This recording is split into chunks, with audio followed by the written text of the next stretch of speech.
오늘 읽은 이 말씀은 너무나 유명하고 너무 익숙한 이야기입니다.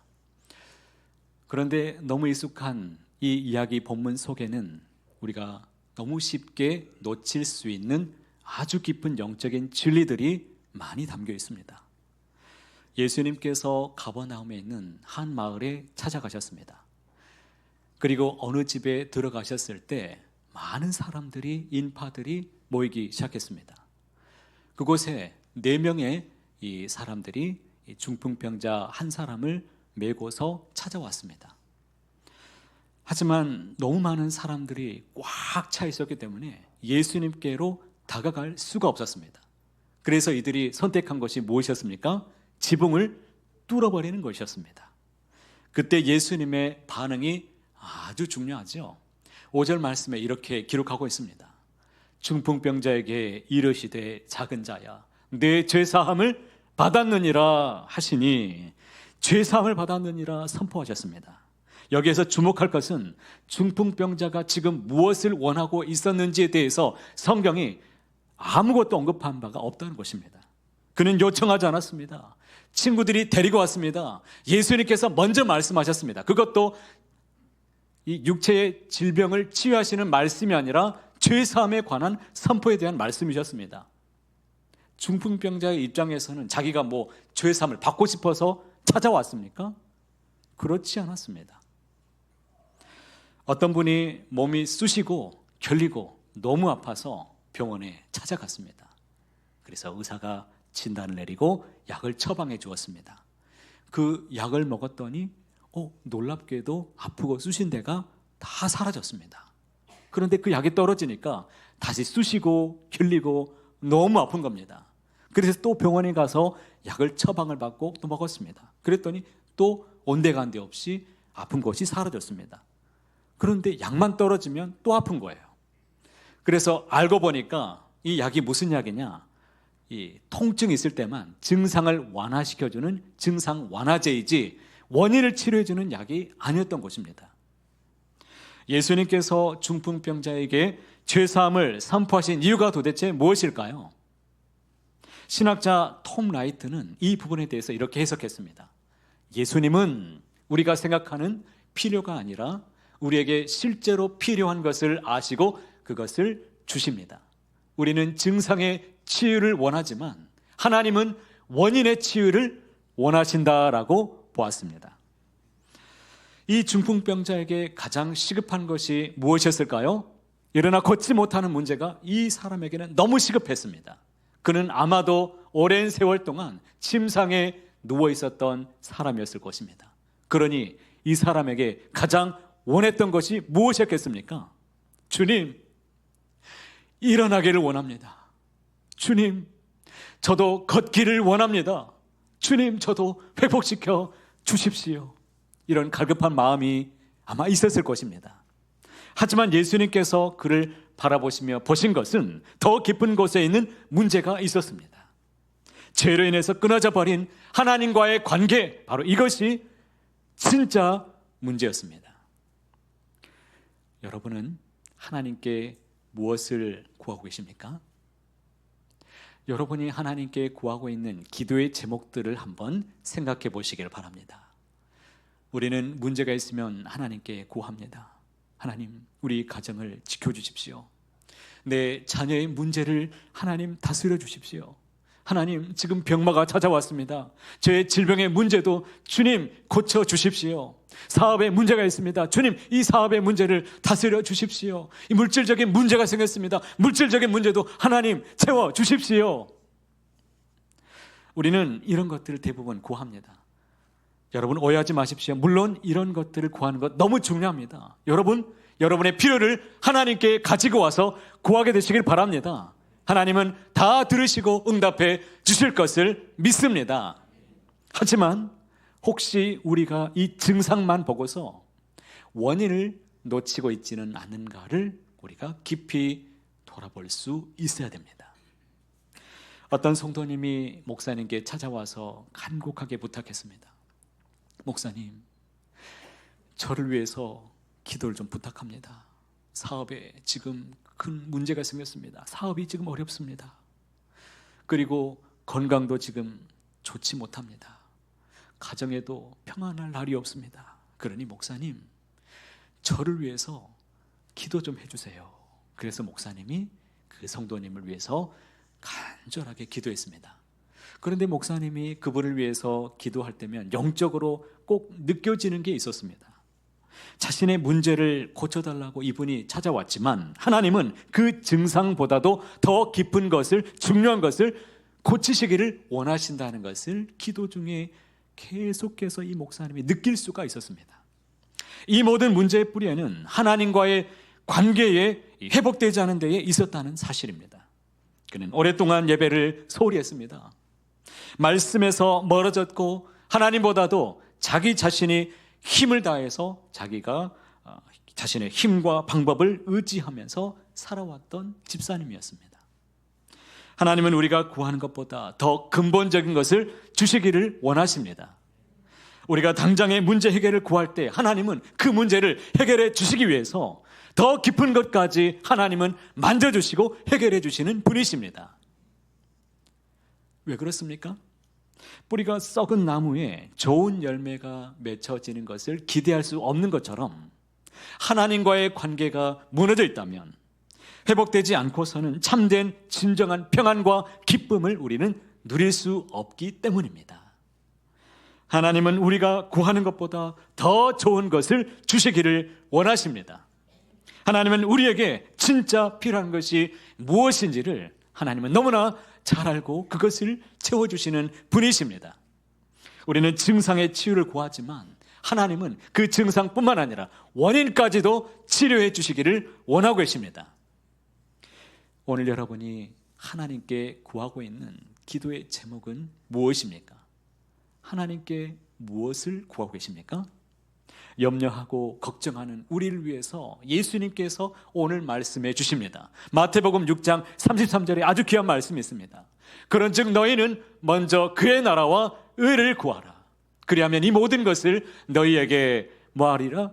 더하시리라. 함께 읽어보겠습니다. 그런즉 너희는 먼저 그의 나라와 그의 의를 구하라. 그리하면 이 모든 것을 너희에게 더하시리라.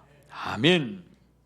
예수님은 우리가 구하는 것이 틀렸다라고 말씀하지 않으셨습니다. 먹을 것, 입을 것, 우리에게 필요한 것들, 당장의 문제 해결, 이런 것들은 우리의 삶에서 반드시 필요한 것들입니다. 그런데 예수님은 이렇게 말씀하십니다. 그것을 구하지 말라가 아니라 먼저 구하라고 말씀하십니다. 문제는 무엇을 구하느냐가 아니라 무엇을 먼저 구하느냐에 있다는 것입니다. 하나님의 나라가 무엇입니까? 이 말씀 속에서 먼저 그의 나라를 구하라고 하셨는데, 그러면 목사님, 하나님의 나라를 구하는 것이 무엇입니까? 하나님의 나라를 구한다는 것은 아무런 문제가 없는 나라를 구하는 것이 아닙니다. 하나님이 다시 왕 되시는 삶을 구하는 것입니다. 내 중심이, 내가 중심이 되던 그 자리에서 떠나서 이제는 하나님이 중심이 되는 삶을 구하라는 것입니다. 내 계획이 아니라 하나님의 뜻이 먼저 이루어지기를, 그것이 내 삶 속에 세워지기를 구하는 것이, 이것이 바로 하나님의 나라입니다. 그의 의를 구하라고 했습니다. 그의 의가 그러면 무엇입니까? 그의 의는 단순히 착하게 사는 그런 모습이 아닙니다. 하나님과의 관계가 바로 서는 것, 하나님 앞에서 올바른 자리로 내가 다시금 돌아가는 것, 바로 이것을 말합니다. 관계가 회복되면 똑같은 상황을 만났지만 마음은 달라집니다. 똑같은 문제를 만났지만 우리의 마음속에는 고요와 평안함이 나타나게 되실 것입니다. 그래서 예수님께서 우리에게 약속해 주셨습니다. 그리하면 이 모든 것을 너희에게 뭐하리라? 더하시리라 라고 약속해 주셨습니다. 그러니 먼저 그의 나라와 그의 의를 구할 때 하나님께서는 우리가 미처 구하지 못한 것까지도, 놓친 것까지도 하나님은 반드시 책임져 주실 것입니다. 그러니 여러분, 우리에게 먼저 있어야 될 것이 무엇인가를 먼저 아시고 그것을 구하게 되시기를 바랍니다. 그러면 문제는 더 이상 우리를 무너뜨릴 수가 없습니다.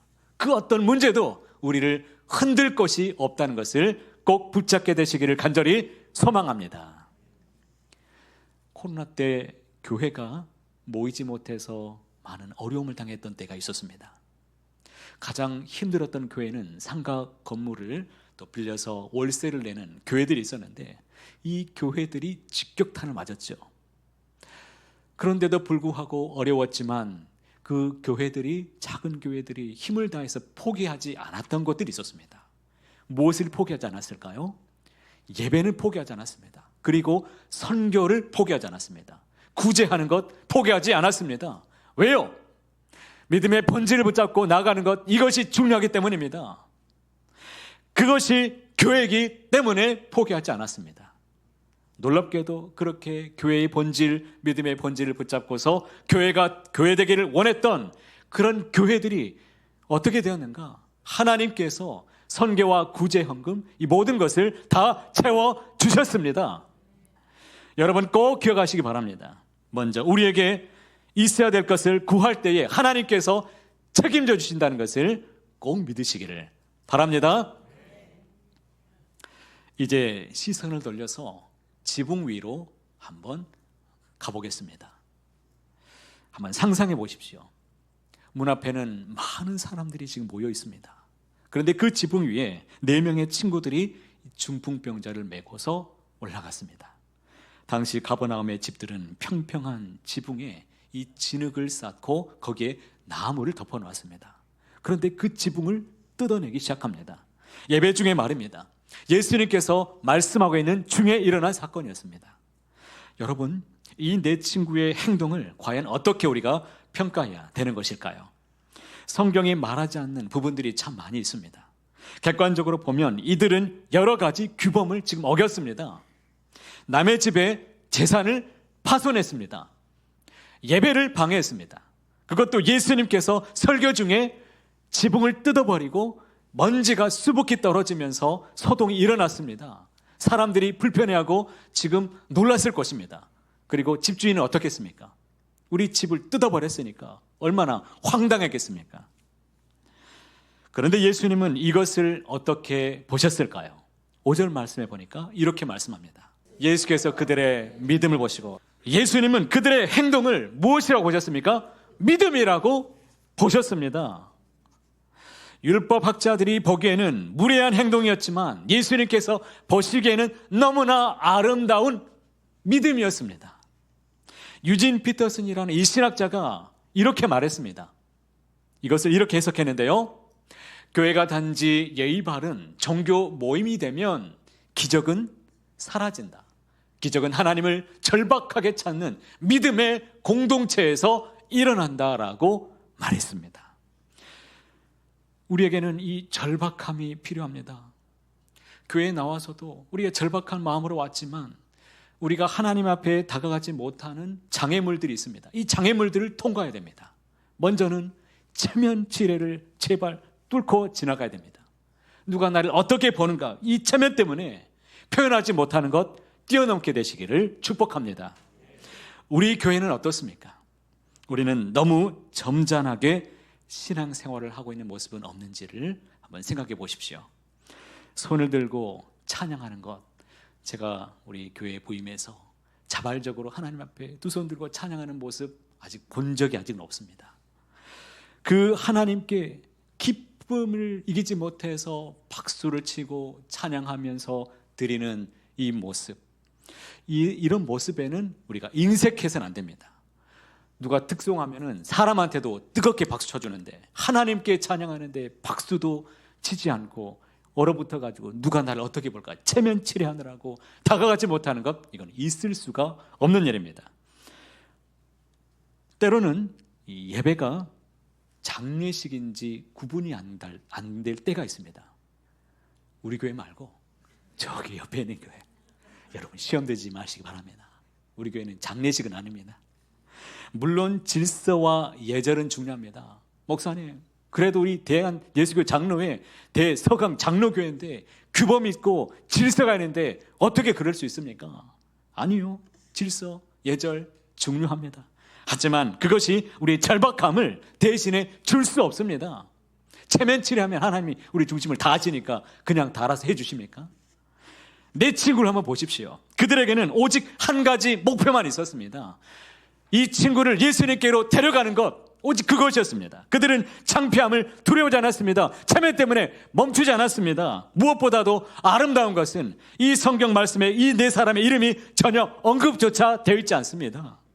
그들은 자신들의 이름이 알려지는 것에 대해서는 전혀 관심도 없었습니다. 그저 친구가 고침받게 되기를 간절히 원했습니다. 어떤 교회에서 있었던 일입니다. 어떤 청년이 자기 친구 중에 알코올 중독에 빠진 친구가 있었는데 그 친구를 교회에 데리고 왔습니다. 그런데 이 친구가 그냥 왔으면 좋은데 이 친구가 술을 먹고 왔어요. 술을 먹고 와서 앉았는데 술 냄새가 풀풀 풍기고 예배 중에, 그리고 이 친구가 또 술이 알딸딸하니까 소리도 치는 거예요. 왁 소리 막 지르니까 사람들이 예배 중에 막 쳐다보고, 그리고 막 째려보고, 그리고 참지 못하는 분은 다가가서 그 데려온 친구한테 아니 왜 데려오느냐고, 다음부터는 데려오지 말라고 이렇게 말하는 분들도 있었습니다. 그런데도 불구하고 이 청년은 계속해서 그 친구를 매주마다 데리고 왔습니다. 교회에서마저 쫓겨난다면 이 친구에게는 더 이상 소망이 없다는 것을 알았기 때문에 이 친구의 문제를 오직 주님만이 고쳐주실 수 있다고 믿었기 때문에 교회에 이 친구를, 그래도 누가 핍박해도, 많은 사람들이, 교인들이 그렇게 핍박해도 계속해서 이 친구를 데리고 왔습니다. 그렇게 한 달, 두 달, 세 달, 6달, 7달, 9달, 10달, 10달째 이 친구가 눈물로 회개하고 예수님을 영접해 버렸습니다. 왜 영접했는가? 아니, 교인들이 자기를 따뜻하게 대해주는 것 때문에 이 친구가 감동을 받았습니다. 나 같은 사람도 이렇게 받아주는구나. 그래도 많은 사람들이 외면하진 않았습니다. 그래도 교회가 따뜻한 사랑이 있었던 것 같아요. 그래서 그 사람들이 불쌍히 여겨주고 그 친구를 위해서 기도해주는 분들이 있었습니다. 그렇게 그런 분들 때문에 예수님의 사랑을 알아버렸습니다. 나 같은 이런 죄인도, 나 같은 사람도 예수님이 사랑하셔서 이 땅에 오셨구나, 나를 위해서 예수님이 십자가를 져주셨구나, 이것이 믿어졌다는 것입니다. 그리고 세상을 원망하면서 그렇게 술을 먹었는데 그 뒤로 술도 끊어버렸습니다. 우리 남자 성도님들 술을 끊어버렸다는 것입니다. 애주가 여러분들 알아서 하세요. 우리에게 필요한 것은 이런 절박한 믿음입니다. 우리에게 필요한 게 무엇이냐? 성가대, 찬양대, 절박한 믿음이 필요합니다. 예수님이 아니면 아무것도 할 수 없다는 이 믿음이 우리에게 필요합니다. 하나님은 절박한 믿음을 기뻐하십니다. 지붕을 뚫은 이 믿음을 보시기를 원하십니다. 우리 주변에 주님께 인도해야 될 사람이 혹시 있으십니까? 혹시 체면 때문에 머뭇거리고 있으십니까? 불편 때문에 그냥 머뭇거리고 있으십니까? 체면을 버리고 불편함을 감수할 수 있는 지혜와 믿음, 용기를 하나님 앞에 구하게 되시기를 간절히 소망합니다. 제가 참 재밌게 본 영화, 감동적인 영화가 있는데 영화 헥소고지라는 영화가 있습니다. 혹시 헥소고지라는 영화를 보신 분 계십니까? 이 영화는 실화를 바탕으로 만들어진 영화인데요, 2차 세계대전 당시에 미국과 일본이 오키나와에서 전투를 벌였던 이야기를 꾸민 이야기입니다. 오키나와에서 많은 미군 병사들이 거기서 많은 희생을 당했습니다. 이 헥소고지를 탈환하기 위해서, 이 헥소고지는 해발 120m밖에 되지 않는데 이 절벽 위로 올라가야 돼요. 가파른 절벽에 아무것도 없습니다. 밧줄을 매가지고 올라가요. 거기서 전투를 하는데 일본군들이 기습을 했습니다. 많은 병사들이 사상자가 나고 피할 데가 없으니까 다 후퇴했습니다. 그런데 거기에서 데스몬드 도스라는 사람이 의무병인데 딱 혼자 남았습니다. 이 사람도 탈출할 수 있었지만 그곳에 남아서 사상자들, 부상자들, 이 사람들을 한 사람씩 데리고 넘겨보세요. 한 사람씩 데리고 가서 밧줄을 끌어다가 이 사람을 120m의 밧줄을 메어다가 한 사람씩 내려보냈습니다. 한 사람씩 구출할 때마다 이 사람은 하나님께 기도했습니다. 하나님, 제발 제가 한 사람만 더 구하게 해주십시오. 하나님, 제가 한 사람만 더 구하게 해주십시오. 이렇게 기도하고 적진을 향해서 총화가, 포탄이 쏟아지는 그곳에, 총을 쏘는 곳에 막 달려갔습니다. 그렇게 해서 그 사람이 공식적으로 구해낸 사람이 모두 몇 명인 줄 아십니까? 공식 기록에 75명입니다. 놀랍죠? 저는 올해 간절한 기도의 제목이 있습니다. 하나님, 올해 한 영혼만 더 구원하게 해주십시오. 간절하게 기도하고 있습니다. 올해 하나님, 한 영혼만 더 구원하게 해주십시오.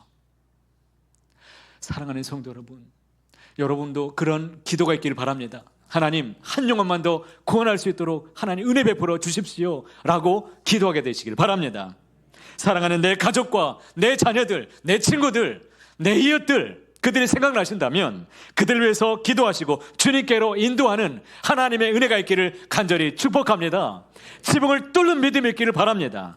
절박한 믿음이 여러분 안에 있기를 간절히 소망합니다.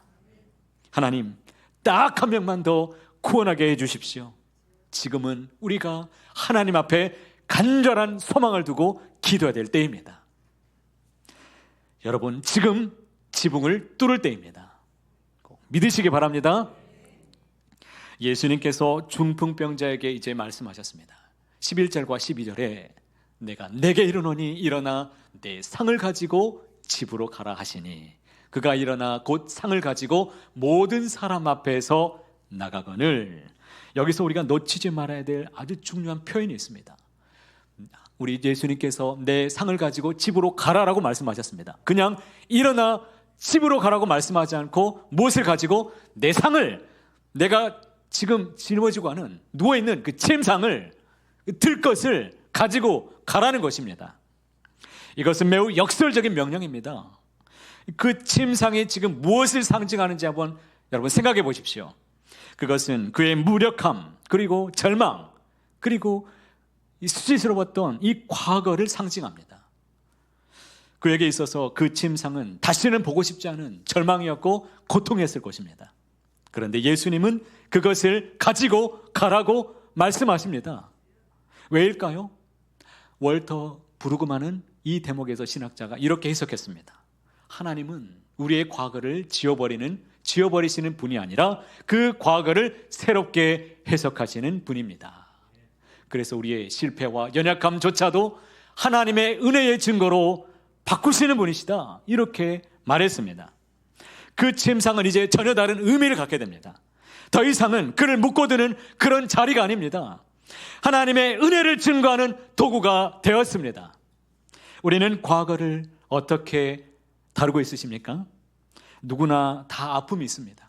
아픈 상처가 있습니다. 과거의 상처 때문에 실패를 갖고 있고 연약한 문제를 우리는 드러내기를 원하지 않습니다. 다 숨겨두고 살아갑니다. 잊어버리고 버려두기를 원합니다. 하지만 하나님의 방식은 다릅니다. 하나님은 우리에게 내 침상을 들고 가라고 말씀하십니다. 내 과거를 부끄러워하지 말고 그것을 은혜의 증거로 삼고 들고 가라는 것입니다. 여러분, 바울을 한번 생각해 보십시오. 그는 자신의 과거를 숨기지 않고 사람들 앞에 고백합니다. 고린도전서 15장 9절에 이렇게 고백합니다. 나는 사도 중에 가장 작은 자라. 나는 하나님의 교회를 박해하였으므로 사도라 칭함받기를 감당하지 못할 자니라. 그는 자신이 교회를 박해했던 과거를 계속 고백했습니다.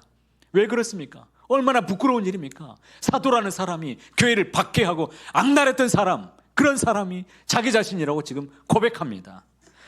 나 같은 사람도 하나님이 사랑하시고 구원해 주셨다는 이 큰 은혜를 그가 고백하지 않을 수 없었습니다.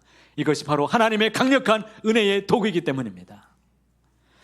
어떤 사람이 오랜 이 귀한 도자기 하나를 갖고 있었습니다.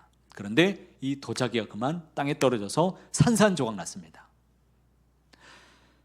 보통 사람들 같으면 그냥 버렸을 것입니다. 그런데 이 사람은 일본의 킨츠키라는 방식을 사용해서 그 도자기를 다 붙였습니다.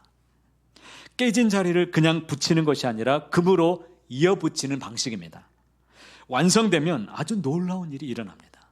깨진 흔적이 완전히 사라지는 것이 아니라 오히려 남는데 어떻게 남느냐? 아름다운 무늬로 변화되는 것입니다. 사람들은 그 도자기를 보면서 깜짝 놀랍니다. 너무 놀랍죠. 이 도자기가 왜 이렇게 아름답습니까? 라고 물으면 그는 이렇게 대답합니다. 이 도자기가 깨졌기 때문입니다. 도자기가 깨졌기 때문에 아름답다고 얘기합니다. 사랑하는 여러분, 하나님은 우리의 과거를 지워버리는 분이 아니시라 은혜로 다시 쓰시는 분이십니다. 우리의 상처와 실패조차도 하나님의 손에 붙들려 있다면 우리 하나님의 은혜의 증거가 되는 것입니다. 여러분의 침상이 무엇입니까? 여러분이 버리고 싶은 그 과거는 무엇입니까? 그것을 들고 가시기를 바랍니다. 그것이 바로 하나님의 은혜를 증거하는 도구가 될 줄로 믿습니다. 나는 이렇게 연약했던 사람입니다. 하지만 나 같은 사람도 하나님이 세워주시고 일으켜 세워주셨노라고 이렇게 간증하는 은혜가 있기를 주님의 이름으로 축복합니다. 이 시간 여러분을 억누르는 모든 문제를 향해서 선포합니다. 영적으로 무력했던 자리에서 이제는 일어서시길 바랍니다. 죄를 인해서 하나님과 막혀있는 그 자리가 있다면 멀어진 그 자리에서 다시금 일어나시기를 바랍니다. 그리고 여러분의 침상을 그 어려웠던 삶의 자리를 들고서 다시금 걸어내시기를 바랍니다. 그것이 바로 하나님께서 여러분을 치유하시는 강력한 증거가 될 것입니다. 바라기는 주님과 함께 날마다 믿음으로만 승리하시는 저와 여러분 모두가 다 되시기를 간절히 소원합니다.